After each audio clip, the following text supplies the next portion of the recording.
So I was doing a show with a band a while back. And this has been probably 2 years ago, not more. And the person who sponsored the show, his son came up and played a song on the guitar. And the family were good friends of mine. And they had been, I'll put it that way, for years, ever since the boy was a lot younger, and his dad wanted him to be friends with me and wanted me to help him on the guitar and the drums and other instruments that he played or he was trying to learn. And so the boy got up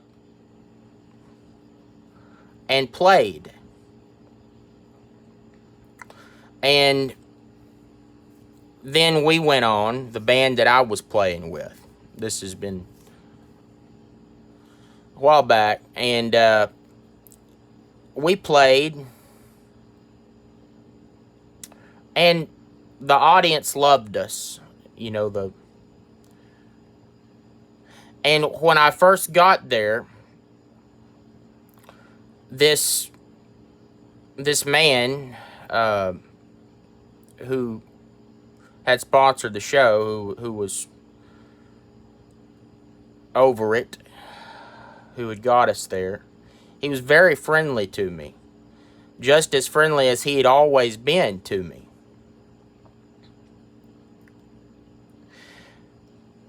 But after the show,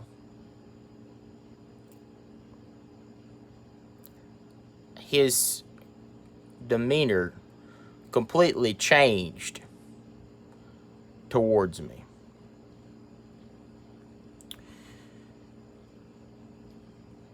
And I wondered why. And I try not to let that kind of stuff bother me, and I feel like I'm pretty good at it. I've gotten, better at it over the years, about not being bothered by people's ever shifting moods that they're in. But after the show, when we were loading the equipment, sound equipment, up in the bus, he was out there helping us. I don't remember. And when he caught me by myself, or I caught him, I was like, "Hey, how are you doing?" He kind of looked at me weird, and he just stared at me for a minute. He's like, "Andrew, there is just something. There's just something about you that doesn't sit well with me. I just feel it. There's just something about you." And I'm trying to figure out what he means here. I said, "Well, what is it? What is it, sir?" I really respected the man, and I still do respect him very greatly for a lot of the great things that he's done. He used to be extremely nice to me, very outgoing. But I'm trying to figure out what he's talking about. And he says, Andrew, you're such a great musician. He said, you just did such a great job tonight. But it's not all about the music. It's also about who you are as a person. I said, well, I definitely agree with you on that, sir. I said, I definitely agree with you.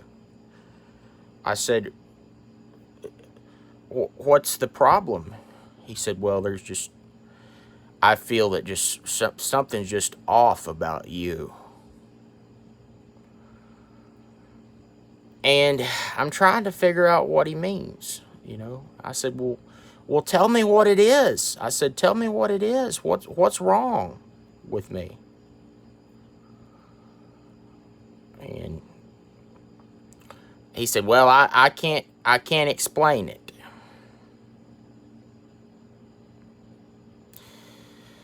And I'm sitting there trying to figure out what he means. I said, well, let's get together and talk about it by all means. I said, because I don't, I want to be a good person. And I said, man, let's go have lunch or something, or call me on the phone and talk to me about it. And he didn't respond. So I'm thinking, this guy's got some kind of problem with me, and I don't know what it is. And it bothered me for a long time, and it still does bother me. It still does bother me. And to this day, he has never reached out to me to talk about it.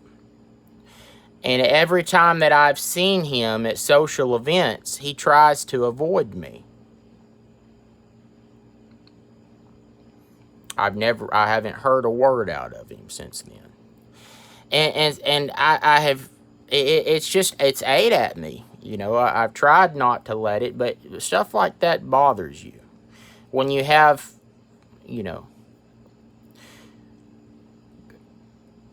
when you have stuff like that, it's kind of like somebody writing a fake story about you to the press.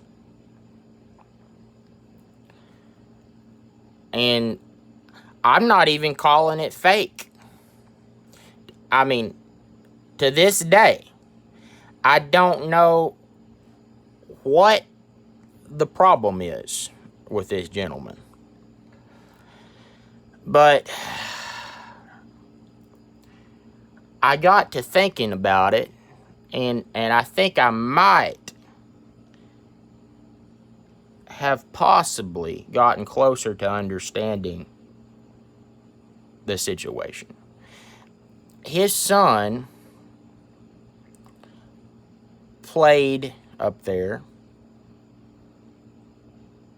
with some other people who were just starting out as musicians, so obviously they weren't,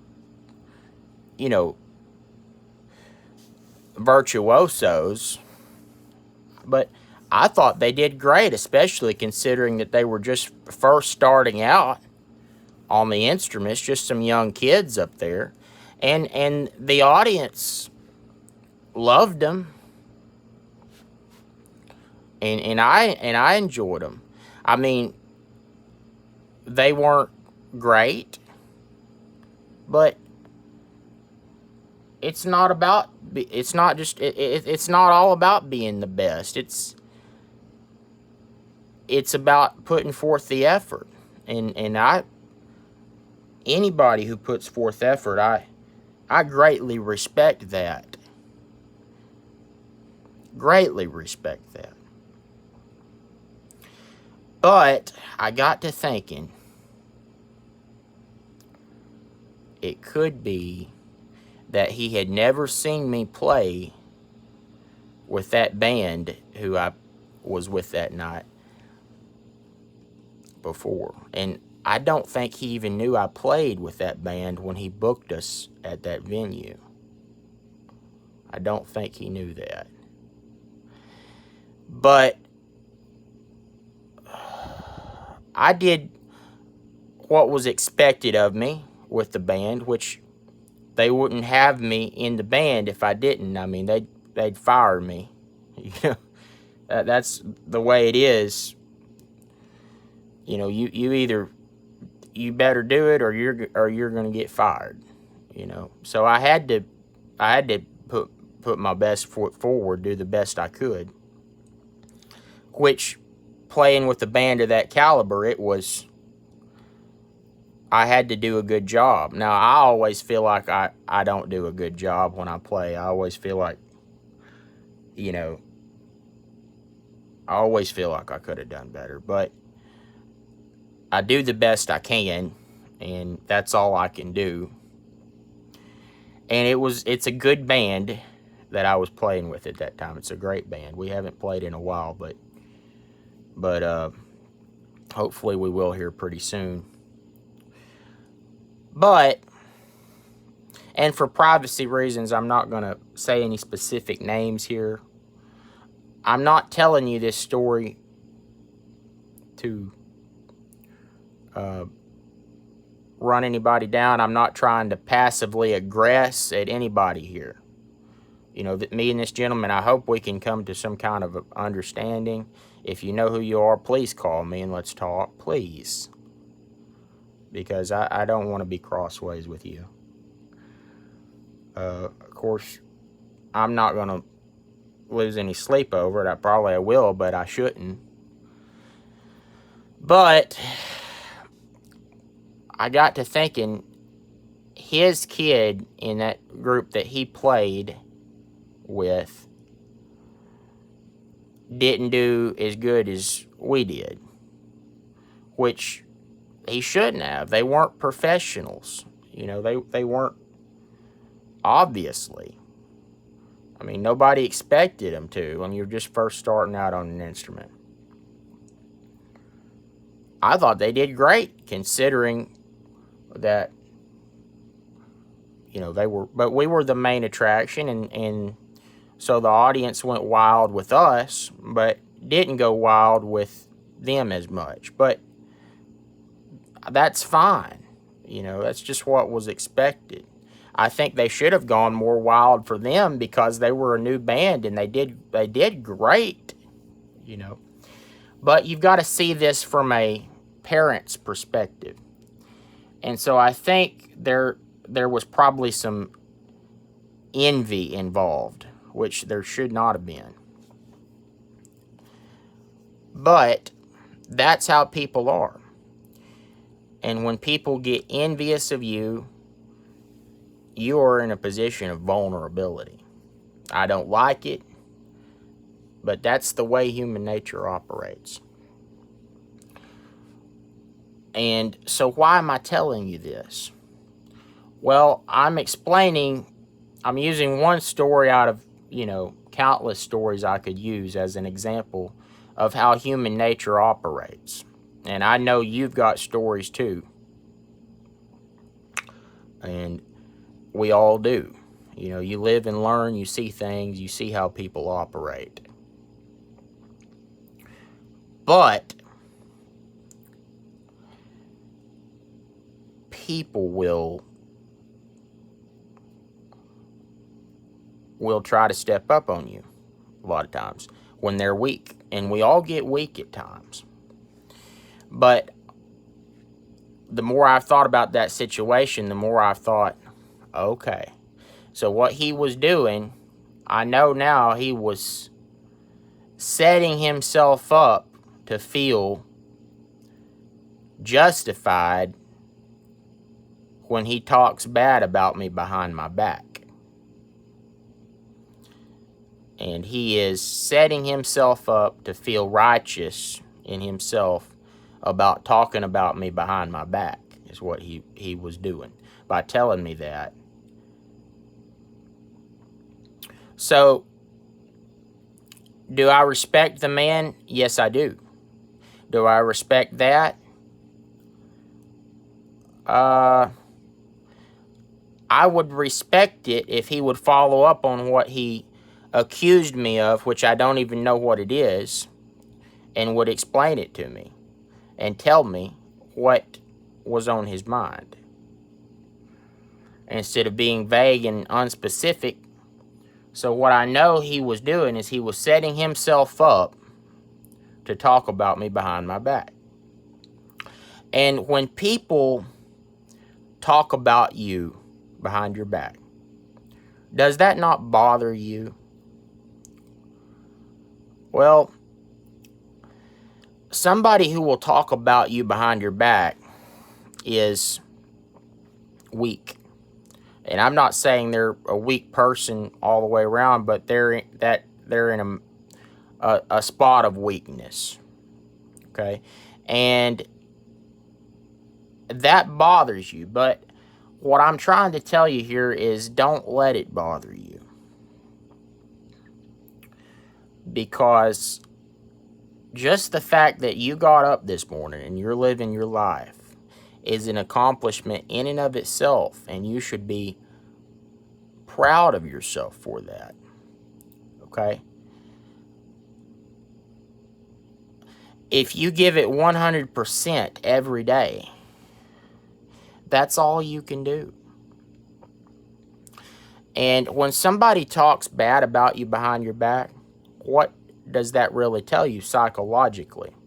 That tells you, number one, they're thinking about you. Okay? So that means they're thinking about you instead of thinking about what they should be thinking about, which is their own responsibilities. That's number one. You're living rent-free in their mind. Okay? Secondly, it tells you if they're talking bad about you behind your back, that tells you that they probably see you as some sort of threat to their power. So they're trying to knock you down a notch or two. Possibly destroy your reputation. So that means they see you as a threat,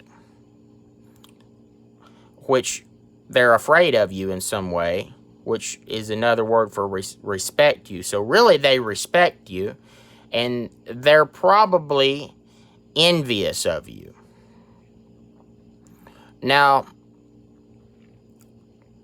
have you ever been in a room with a lot of people who were way more successful than you? Have you ever been in, say, as a musician, I know a lot of y'all who are friends with me are professional musicians, but as a professional musician, have you ever been in a room with a bunch of superstars? Well, I'm sure you have. I have many times.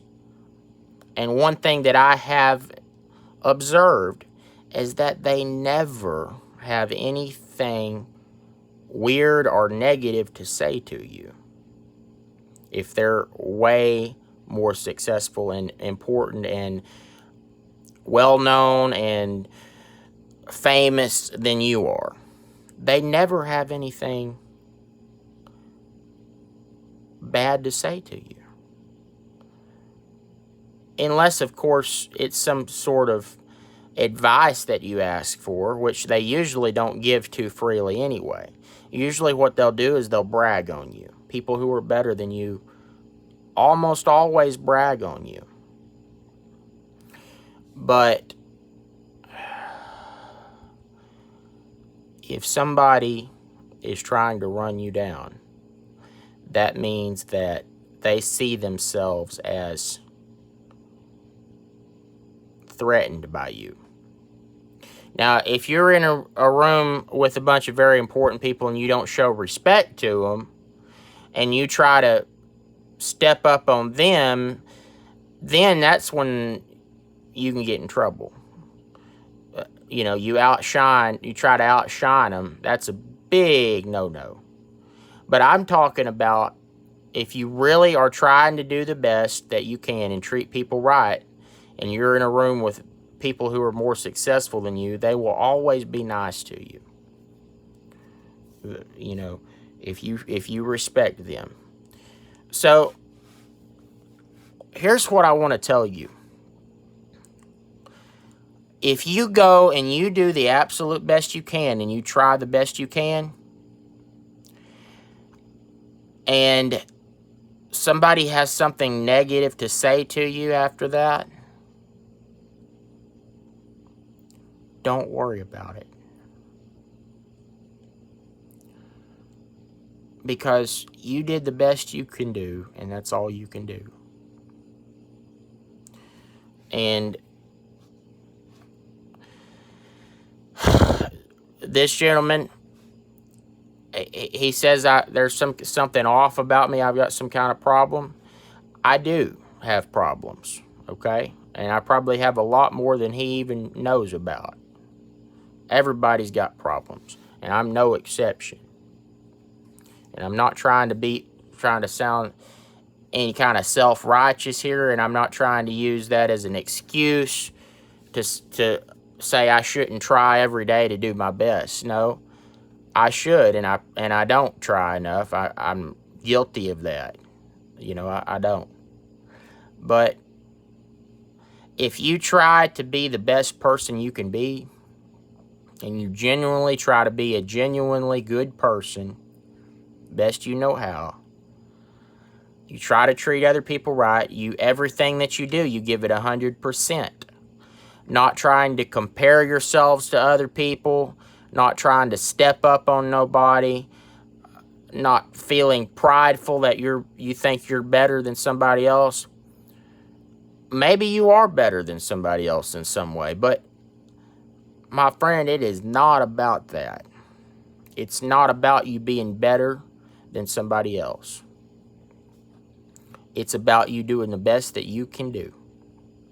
And when you focus on being the best that you can be and doing the best that you can do, you'll find that you are able to express yourself more genuinely and true to yourself instead of trying to be something that you're not. And that's truly the only gift that we can share with the world, is being who we are and our unique gifts that we can share with the world. Because when it comes to any kind of technical ability, you can get a computer to do things that are way more technical than any human could ever do. But it's not about that. It's about putting your own unique, God-given DNA into everything that you do. And that's how you can create your own identity instead of trying to be something that you're not. So don't worry about people who talk bad about you behind your back. It will do nothing but drag you down. I want you to be the best that you can be, and don't worry about anything else.